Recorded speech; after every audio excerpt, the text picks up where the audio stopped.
Hello, good morning. Ayan sa inyo. Shoutout po sa mga nanonood. Ito po si Emia. Ayan, kung natatandaan nyo, ito yung tita ng bata na si Kiljan na minsan ay tinulungan natin at tinutulungan para sa pag-aaral niya. Dinalaw ko. Ayan, pero nandun yung bahay nila sa kabilang ilog at wala pa yung bata na may pinuntahan. Kumusta ka na ano? Ito ako na-stroke na ako eh. Stroke ka? Kailan? Noong January 26. Kaya nagbibi ako. Kaya tabi niyo yung ano mo. Pero okay ka naman ah. Ayos naman, buti ito lang nangyari sa akin. Ang asawa mo na saan? Sa bahay. Sa bahay. May trabaho? Wala kami ngayon trabaho. Bukas pa. Anong trabaho? Tititas lang po ng ng talong. Kaya kumusta na yung pag-aaral di si Kiljan? Ay, ayos na yung tutoy mo. Nag-aaral naman. Paano nakakasurvive? Paano yung mga pambaon niya? Pag meron, minsan pag wala siyang baon, nadaan siya kay Lola niya yung ba. Minsan hindi. Karaos din kami kahit pa paano. Nabibigyan ko naman siya ng basta pamasahe lang daw niya. Pamasahe? Ba't na mamasahe ka araw-araw? Mamasahe siya sa tituriti niya. Nakakaganda. Sumasakay siya sa tricycle.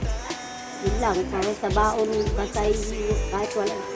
Kasi dinadagdagan ko ang pagkain niya at nahilig siyang kumain ng recess ay kanin ang kinakain niya.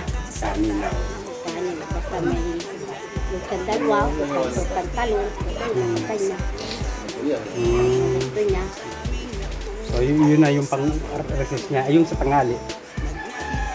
Yun na. Kasama na rin. Kumbaga. Yun na ang pagkain niya lahat-lahat. Yung recess at saka tanghalian. Nahati na lang siguro pag walang baon. Pinunta ko si Kiljan dahil umuwi na ako. Ano yung mga kailangan niya sa ngayon?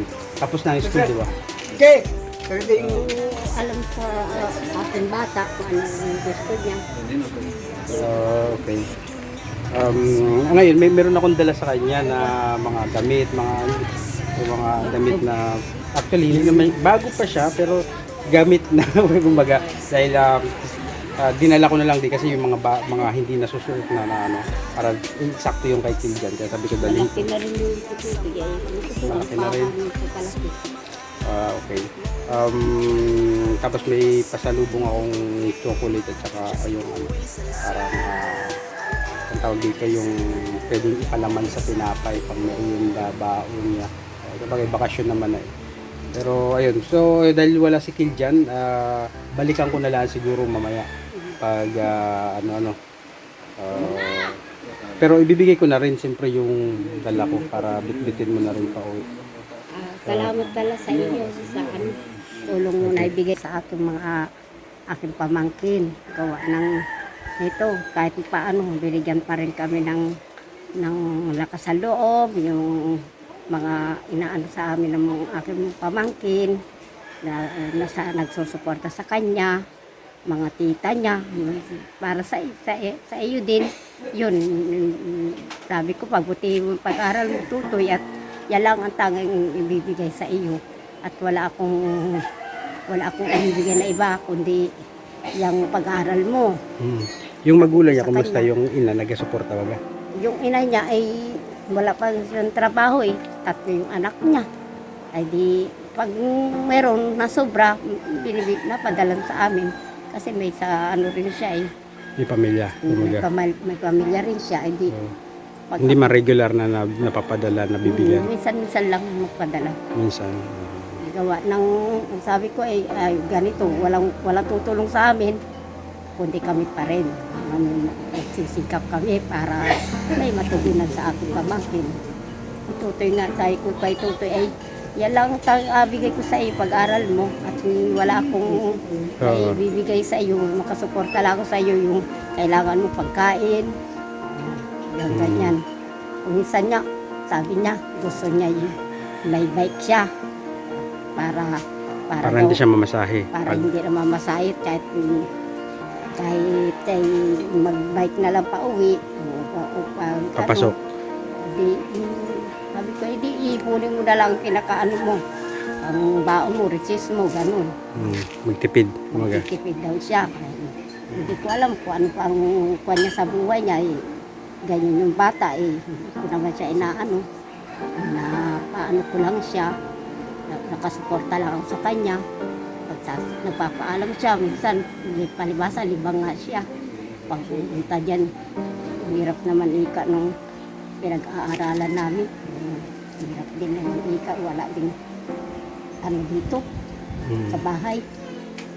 Paglilibangan o ano, siya lang daw ang nag-iisa. Anong agawin ko ay basta wala akong alam dyan, yung pag-aral mo hindi ko alam yan. Sabi ko ganyan. Nung tamang ako'y kalukuyan na ako'y na-stroke, hindi nga ako makaano sa school nun. Sabi ko, hirap na kumapunta sa school, ganit tabingi. Buti nga, maayos-ayos na ako ngayon eh. Sabi ko kay Tupe, ay, buti na naraang sikapin mo yan. Nagpapatagoy kan itudulin mo. Sabi ko ganyan. Kanya, minsan nga, wala siyang baon, talagang mama, kahit silang harawat akong wallet, harawat ko. Sige, hanap ako. Ayun, kahit puti-puti. Sabi, inano ko, binigay ko rin. Pamasahe ko lang, mama. Sige, pamasahe mo. Saan ba napasok sa Kinabigan High School? Kinabigan High School. Pwede namang lakarin lang yun. Ay, sabi ko, mag-aga ka na Pasok. Yung una, kami napasok. Lakad lang. Nakabalot sa dahon ang aming baon. Yung ulam namin tuyo. Masunti nga kayo. Hotdog, itlog. Sabi ko ganyan. Fried chicken. Ay matalang kami puro tuyo. Tuyo. Hira kami makapag ano ng baon ng fried chicken. Huwag kinakatayan lang kami ng tatay namin. Saglit, diretso. Nung kaling school, pinakita naman siya sa akin. Ay ko pag ang yung papel, hindi ko alam. Minsan, pinapipirma niya sa akin. Sabi nito, ay palibasa nga ay malabong mata ko. Baka pinapapirma sa'yo doon na ikaw ay ano na. Baka may ginawa ka ng kalukuhan, nilaganyan ng ko. Wag na wag mo akong pupuntahin sa school, hindi man mama. Basta ito yung mga inapapirma ng teacher sa katunay, may ganitong ano, sa notebook na malaki ga. Di pirma ko rin. Ay ayusin mo lang yung pag-aral mo, kay bubawi ka. Minsan gani, walang ang project, ang wala.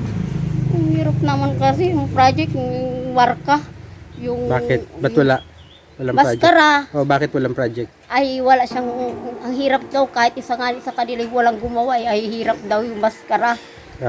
Mahirap gawin, hindi man dahil walang... Mahirap gawin, maskara.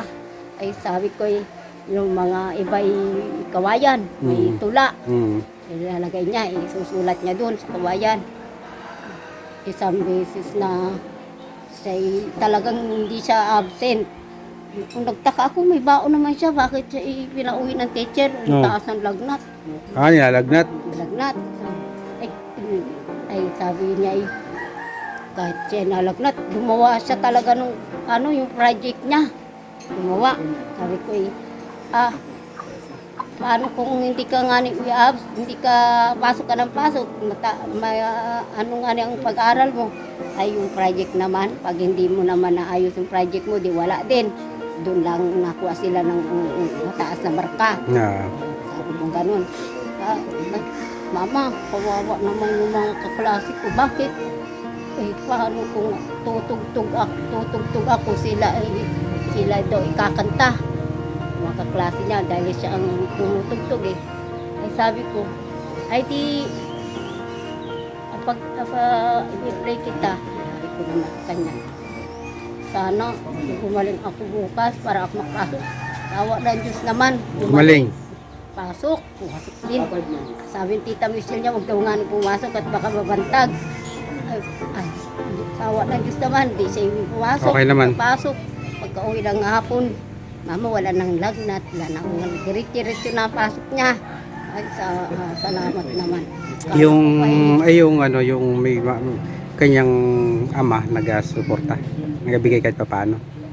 Hindi, Hindi wala. na, hindi na siya makilala ng kanyang ama kasi pag siya napunta doon, matagal na siyang tinapunta doon Hindi sa matagal. kanyang daddy. Okay. Sabi ko bay sa tutoy, baka yung daddy mo talagang na-stroke na hindi nakakakilala na. Sabi niya lang, okay lang yun. Basta magpakabuti ka lang. Magpakabait ka lang. Oh, sige. Kung Di mamaya hintay na lang si Tinjan, no? Para makausap din natin yung bata. Mamaya kung... wala po si tutoy, baka yung kasama Okay. dyan sa ano. Oh, sige. Kasi Mamaya na sabi lang. niya, nililigo siya ng dagat eh. Kasama yata din na ato. Ang gagawin, hindi ko alam. Hindi ko alam kung ito ay kasya sa iyo. Meron akong dala dito ng mga damit. Okay pa naman. Para sa akin o para sa iyo? Meron para sa iyo. Tingnan natin kung kasya sa iyo. Ito, yan. Kasya kasi ano siya.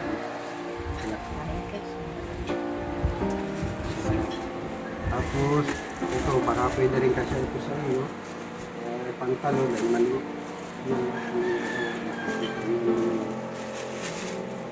Ayan o, Malaki pa nga sa akin. malaki pa. Pero pwedeng adjustan naman. Ayan, dumating na po si Kiljan. Galing sa, saan ka galing Kiljan? Doon po sa Rosarian po, doon sa may swimming pool. Nag-swimming ka sa swimming pool. Okay. Hindi sa dagat. Hindi po. Ayan. Ayan po yan at umuwi na siya. Sa tanghalian yung kanyang uwi. So, naabutan natin at ito yung na pasalubong sa iyo ni Tito Joel. Ayan. Ayan, ito yung para kay tita mo. Kung ewan ko, kung ba siya, parang ang laki ano. O, bahala ka na. Kung gusto mong pamigay. Yeah. Ay. Ayan, tinapay. No? So ito yung napakita ko naman na kanina sa vlog, ay sa video kanina. So ito mga t-shirt, kasi nawari ko sa iyo. No? Patingin. Pang-alis mo Ay, ha? eksakto, no? Eksakto. Malalaki na po mga baro niya, malalaki na rin. Eksakto yung mga damit para sa kanya. Ayos lang yan. Ayan, pwede ka lang may Pang-alis mo. pag manliligaw ka. Pantalan mo. Manaligawan ka lang ka? Manaligawan ka na. Ito, pag ilalim mo sa iyong kwan. Huwag mo adumihan masyado ha, para hindi mahirap maglabas si tita mo. Si mama mo. Mama po ang tawag niya, pero tita siya. Ayan. Ayan. 4 months lang yan na sa akin na. Tapos meron tayong Sundero ka na. sundero. Ayan, tapos meron tayong para sa yung chocolate. Ano? So ngayon ay bakasyon ka na? Ha? Bakasyon. Hindi pa po. Hindi pa May pasok pa po kami po sa Lunes. O dahil may pasok ka pa sa Lunes, ay may pambaong ka. Ewan ko po kay Mama. May pambaong bagere. Awan ko po nga So rin bigyan kay natin mama din ikaw daw. ng pambaon. Para meron kang hindi ka nang baon ng kanin. Masahe ka na pag pasok sa school. Hanggang kailan ba pasok mo? Hindi ko po po na alam. Siya sige. Yan lang muna ang iyong kailangan naman yung baon na yan. So, marami na yan hanggang katapagan. Matapos lang school siguro. Yung baon lang. Ayan. So, Yung pera na yan sa inyo. Sa pagbaon. sige, lagay mo na lang dito. Lagay mo na lang. Pagdating sa bahay. Kupin kita. Mama. So, anong masasabi mo ngayon? Maraming salamat. Tayo nagkita. Nasaan na yung regalo ko sa iyo? Nasa bahay po. Sa bakala ko, niregalo mo na sa girlfriend mo. Una po. Kumusta naman ang pag-aaral mo? Okay naman. Para naman ang grade. Hindi ka naman pasaway. Minsan. Oh, ba't man minsan ba? Paano po yung may nambubuli? May nabuli sa iyo. Anong sabi sa iyo nung nabuli na yan? Naulit, nagapangulit po ng magulang. Tungkol sa magulang. Ba sabi mo masama yun, huwag dapat ganun, hindi dapat nang bubuli. Ano yung nasabi sa iyo about sa magulang? Umiiyak po. Tapos naulit po akong balon. Balot, ano ibig sabihin? Ano po yung sa pinaglihi po ako? Pinagli ka sa balot Opo. dahil marami kang balahibo. Balahibo. Mas maganda yun na maraming balahibo kaya. Pinaglihan ni mama niya sa balot at saka sa noodles. Kaya balot ang tawag sa iyo. Balot ang tawag. Huwag ka masubong sa Sabi, kaya mo, pag sinabihan kang balot, ay masarap yun. Mas mabuti yun na pinagli ka sa balot kasi kinakain yun. Gusto ng tao yun. Gusto sabihin, gusto ka ng tao kasi kinakain yun. pampahapon sa sa ulo. Balot. Sige, sana makatapos ka ng pag-aaral mo at maging masipag ka sa pag-aaral. May sugat ka pa, sakit yan, ano yan? Yung natin ko po yung isang ko po dun kay Tito Gintipay nag-chapter. Ingat, mahirap mabuti yan lang ang nasugat mo, hindi sa ulo.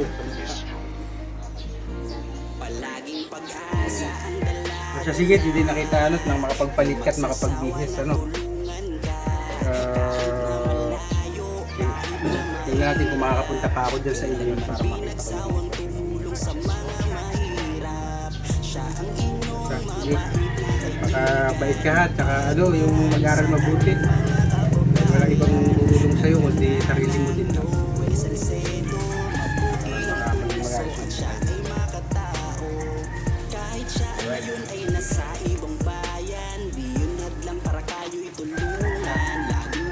So guys, yan po si Kinjan, ang batang masipag mag-aral kahit walang bang pumapasok. Pero kahit hindi nagkakulitan. Ilang taong ka na ngayon? Ano po? 12 po. Ha? 12 po. 12. Matuto na po sa mesa. So, sige, ingatan mo yung pera, yung white tita para hindi mawala. Sa birthday din mo.